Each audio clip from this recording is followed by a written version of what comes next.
আসসালামু আলাইকুম ওয়া রাহমাতুল্লাহি ওয়া বারাকাতুহু। আলহামদুলিল্লাহ কাফা ওয়া সালামুন আলা ইবাদিহিল্লাযিনা ইসতাফা, আম্মা বাদ। প্রিয় দর্শকবৃন্দ, দূরে এবং কাছে যে যেখান থেকে আমাদের এই আলোচনা শুনতে পাচ্ছেন, আমি সবাইকে আন্তরিক মুবারকবাদ জানাই। আজকে আপনাদের সঙ্গে নতুন একটি টপিক নিয়ে আমি উপস্থিত হয়েছি। আমি এবং আমার সাথে রয়েছেন আমার প্রিয় বড় ভাই মুফতি হাফেজ কারি মাওলানা আব্দুল্লাহ কাসিমি ভাই। আজকের আলোচনার মূল টপিক হবে যে কোরআনটা আমরা পড়ি, অন্যদের শেখাই, নিজেরা শিখি অন্যদের শেখাই, এই কোরআন কি প্রকৃতপক্ষে আল্লাহ পাকের সৃষ্টি, আল্লাহ তাআলার পাঠানো, নাকি মানব রচিত? এর সমাধানমূলক গুরুত্বপূর্ণ এবং তথ্যবহুল আলোচনা নিয়ে আসছেন মুফতি আব্দুল্লাহ কাসিমি ভাই। হজরতের মূল্যবান বয়ান পেশ করার জন্যে বিশেষভাবে অনুরোধ জানাচ্ছি। আলহামদুলিল্লাহ ওয়া কাফা ওয়া সালামুন আলা ইবাদিহিল্লাযিনা ইসতাফা, আম্মা বা'দ। ফাআউযু বিল্লাহি মিনাশ শাইতানির রাজীম। বিসমিল্লাহির রাহমানির রাহিম। তানজিলুল কিতাবি লা রাইবা ফীহি মির রাব্বিল আলামিন। সাদাকাল্লাহুল আযীম। সম্মানিত দর্শকবৃন্দ, আমার বড় ভাই শ্রদ্ধেয়, তিনি যে বিষয়টি আমাকে দিয়েছেন সেটি বর্তমানে একটি গুরুত্বপূর্ণ বিষয়। কারণ বর্তমানে যে ইসলাম বিদ্বেষী আমাদের রাসূলুল্লাহ সাল্লাল্লাহু আলাইহি ওয়াসাল্লামের এই বিগত পরিবার নিয়ে, বিবাহ নিয়ে, কোরআন নিয়ে নাস্তিকরা যেভাবে ঝড় তুলেছে, তারা এরকম অনেকে বলতেছে যে এই কোরআন এটি আল্লাহ প্রদত্ত নয়, নাউযুবিল্লাহ। আমরা সে নিয়ে কোরআন থেকে আমরা আলোচনা করব যে আল্লাহ তাআলা যে কোরআনটি দিয়েছে, আল্লাহ তাআলা নিজেই বিভিন্ন আয়াতে কোরআনের ভিতরে জবাব দিয়েছেন যে এই কোরআন কখনো মানব রচিত নয়। এই কোরআন এটি মানব সৃষ্টি নয়। এই কোরআন আল্লাহ তাআলা স্বয়ং নাজিল করেছেন। যদি আমরা সরাসরি কোরআনকে প্রশ্ন করি যে এই কোরআন তোমাকে কে সৃষ্টি করেছে, এই কোরআন জবাব দিবে সূরা আস-সাজদার 2 নম্বর আয়াতে আল্লাহ তাআলা বলেন, তানজিলুল কিতাবি লা রাইবা ফীহি মির রাব্বিল আলামিন। সৃষ্টিকুলের মালিক আল্লাহ তাআলার কাছ থেকে এই কিতাব অবতরণ হয়েছে। লা রাইবা ফীহি, এটি এর মধ্যে কোনো সন্দেহ নেই। এই কোরআন আল্লাহ তাআলার প্রদত্ত ইমানে মুজমাল যে 6টি রয়েছে, আমানতু বিল্লাহ, আল্লাহর উপর ঈমান আনা, ও মালাইকাতিহি, ফেরেশতাদের প্রতি ঈমান আনা, ওয়া কুতুবিহি, এবং আসমানি কিতাবের উপর ঈমান আনা, এটি আমাদের প্রত্যেকের মুমিন মুসলমানদের জন্য ফরজ। এই 6টি বিষয় কোনো একটি যদি আমরা সন্দেহ করি তাহলে আমাদের মুসলমানিত্ব থাকবে না। এজন্য পবিত্র কোরআনের আস-সাজদা 2 নম্বর আয়াতে আল্লাহ তাআলা বলছেন, তানজিলুল কিতাব, এই কিতাব লা রাইবা ফি, তার মধ্যে কোনো সন্দেহ নেই, মির রাব্বিল আলামিন, এটা আল্লাহ তাআলার পক্ষ থেকে নাজিল হয়েছে। আল্লাহ তাআলা অন্য আয়াতে বলেন, সূরা ফুরকানের 6 নম্বর আয়াতে আল্লাহ বলেন, কুল আনজালাহুল্লাযী ইয়ালামু সিররা ফিস সামাওয়াতি ওয়াল আরদ ইন্নাহু কানা গফুরুর রহিমা। হে নবী, আপনি এদের বলে দিন, আপনি বলে দিন, এ কোরআন তিনি অবতরণ করেছেন। আনজালাহুল্লাযী, তিনি অবতরণ করেছেন। আল্লাযী ইয়ালামু সিররা ফিস সামাওয়াতি ওয়াল আরদ, যিনি আসমান এবং জমিনের রহস্য জানেন। ইয়ালামু, যিনি জানেন, সিররা, গোপন, ফিস সামাওয়াতি ওয়াল আরদ, আসমান এবং জমিনের যে ভেদ রয়েছে, যে গোপন রয়েছে, রহস্য রয়েছে, তিনি এই কোরআনকে নাজিল করেছেন।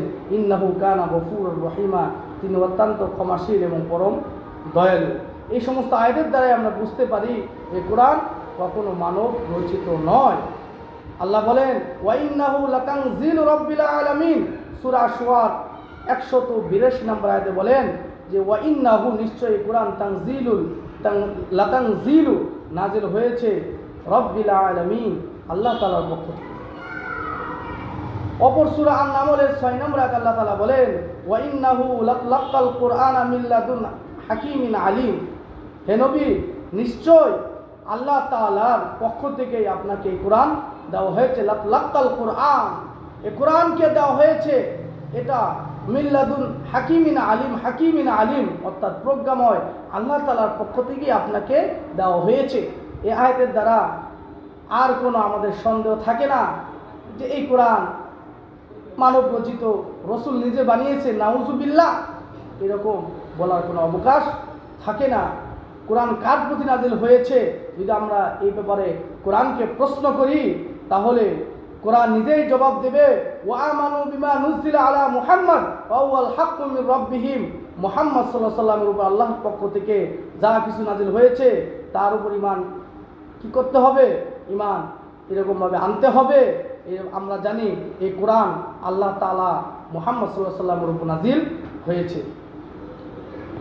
এই কোরআন যার উপর নাজিল হয়েছে আমাদের প্রিয় নবী হযরত মুহাম্মদ মুস্তাফা সাল্লাল্লাহু আলাইহি ওয়াসাল্লাম, তার চরিত্র কেমন ছিল, যদি এটা আমরা তাত্ত্বিক কোনো লম্বা কিতাব থেকে না করে শুধু জাস্ট কোরআনকে যদি আমরা প্রশ্ন করি, এ কোরআন তুমি যার উপর নাজিল হয়েছ তার চরিত্র কেমন ছিল?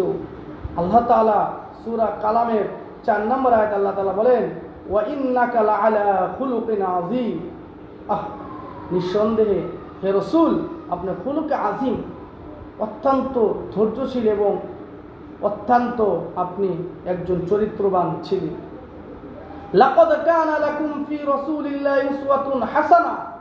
আল্লাহ তাআলা সূরা আহজাবের 21 নম্বর আয়াতে বলেন, ও মানব জাতি, ও শেষ নবীর উম্মত, তোমাদের মধ্যে একজন ব্যক্তিকে আমরা রেখে দিয়েছি আদর্শ হিসাবে, নবী হিসাবে, উসওয়াতুন হাসানা, তার অনুকরণযোগ্য উত্তম আদর্শ রয়েছে। তার এমন উত্তম আদর্শ রয়েছে যে আদর্শে তুমি অনুকরণ করতে পারো। উসওয়াতুন হাসানা কোরআনে কত সুন্দর বলেছেন, খুলুকিন আযীম বলেছেন, উসওয়াতু হাসানা বলেছেন। এটা একমাত্র আমাদের নবীর ক্ষেত্রে আল্লাহ তাআলা ডাইরেক্ট কোরআন নাজিল করেছেন, যে যেন এই মানব জাতি কোরআনকে, কোরআন যার উপর নাজিল হয়েছে তার উপর যেন কোনো প্রশ্ন না করতে পারে। যদি প্রশ্ন করা হয় এই কোরআন নাজিল হওয়ার আগে কোথায় ছিল, আল্লাহ তাআলা সূরা বুরুজে 21 নম্বর এবং 22 নম্বর আয়াতে আল্লাহ তাআলা বলেন, বাল হুয়া কুরআনুম মাজিদ, কোরআন এটা মহামান্বিত মর্যাদা একটি গ্রন্থ, ফি লাউহিম মাহফুজ, এই গ্রন্থ আল্লাহ তাআলা লাউহে মাহফুজে সংরক্ষণ করেছেন। সুবহানাল্লাহ, তাহলে কত মর্যাদাশীল, এটা আসমানি লৌহে মাহফুজে যেটি সংরক্ষিত ছিল। এই কোরআন আল্লাহ তাআলা জিবরিল আমিনের মাধ্যমে আমাদের প্রিয় নবী হযরত মুহাম্মদ সাল্লাল্লাহু আলাইহি সাল্লামের কাছে প্রেরণ করেছেন। 40 বছর আগে এই কোরআনকে আল্লাহ তাআলা নাজিল করে নাই। যখন রাসূলের 40 বছর হয়েছে তখন গারে হিরায়ের মধ্যে আল্লাহ তাআলা জিবরিল আমিনকে পাঠিয়েছেন এবং বলেছেন, ইকরা বিসমি রাব্বিকাল্লাযী খলাক। বুখারীর 1 নম্বর হাদিস। তখন আল্লাহ রাসূল সাল্লাল্লাহু আলাইহি ওয়াসাল্লাম বলেন, আনা বিকারিন, আমি পড়তে জানি না। এভাবে 3 বার বলার পর জিবরিল আমিন আমাদের প্রিয় নবী হযরত মুহাম্মদ সাল্লাল্লাহু আলাইহি ওয়াসাল্লামের সিনার সাথে সিনা মিলিয়েছেন। সাথে সাথে আল্লাহ তাআলা তার সিনাকে খুলিয়ে দিয়েছেন এবং সাথে সাথে সে কোরআনকে মুখস্থ করে নিয়েছে। সুবহানাল্লাহ। এটি কোরআন, এটা আল্লাহ তাআলার পক্ষ থেকে একটি নিয়ামত। আমরা এই কোরআনকে হেফজ করি কত কষ্ট করে, কিন্তু আল্লাহ তাআলা এই কোরআনকে 23 বছর পর্যন্ত নাজিল করেছেন। প্রিয় নবী যখন শুনেছেন সাথে সাথে তার দিলের ভিতরে আল্লাহ তাআলা ইয়াদ হিসাবে রেখে দিয়েছে। এই কোরআন অনেক বড় একটি মর্যাদা। যদি বলা হয় এই কোরআন কোন ভাষায় নাজিল হয়েছে, আল্লাহ তাআলা বলেন, ইন্না আনজালনাহু কুরআনান আরাবিয়্যান, আমি এই কোরআনকে আরবি ভাষায় নাজিল করেছি, লাআল্লাকুম তাকিলুন, যেন তোমরা এই কোরআনকে তোমরা বুঝতে পারো। কারণ আমরা সকলেই জানি আরবি ভাষা এটা আসলেই অনেক সহজ, যদিও দেখা যায় অনেক কঠিন, কিন্তু অন্যান্য ভাষার চেয়ে এই আরবি ভাষা সকলের জন্য, পুরো পৃথিবীর মানুষের জন্য একটি সহজ ভাষা।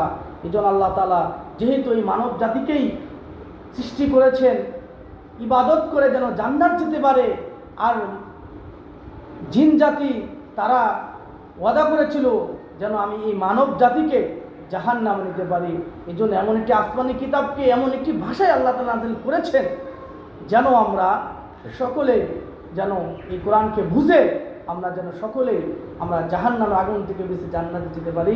এই জন্য আসুন আমরা কোরআনের ছায়াতলে আসি, কোরআনকে শিখি, কোরআনকে বুঝি, কোরআন অনুযায়ী জীবন গড়ি। আল্লাহ তাআলা আমাদেরকে কোরআনের উপর মৃত্যুবরণ করার তৌফিক দান করেন। ওয়া আখিরু দাওয়ানা আলহামদুলিল্লাহি রাব্বিল আলামিন। উহিব্বুল আরবা লিসালাসিন ফাইন্নী আরবিয়্যুন ওয়াল কুরআনু আরবিয়্যুন ওয়া লিসানু আহলিল জান্নাতি আরবিয়্যুন। রাসূলুল্লাহ সাল্লাল্লাহু আলাইহি সাল্লাম বলেন, তোমরা আরবিকে 3 কারণে ভালোবাসো। তোমরা আরবিকে মহাব্বত করে ভালোবাসবে 3 কারণে। একটা হচ্ছে ওহিব্বুল আরবা লিসালাসিন, 3 কারণে ভালোবাসে। 1 নম্বরে ফাইন্নী আরবিয়্যুন, আমি নিজে রাসূল আরবি ভাষায় কথা বলি। সুবহানাল্লাহ। ওয়াল কুরআনু আরবিয়্যুন, আর কোরআনকে নাজিল করেছেন আল্লাহ তাআলা আরবি ভাষায়, এই কারণে কোরআনকে ভালোবাসো। আর জান্নাতের ভাষাটাও হবে কি? আরবি। ওয়াল কুরআনু আরবি ওয়া লিসানু আহলুল জান্নাতি আরবিয়্যুন, জান্নাতের ভাষাও হবে আরবি।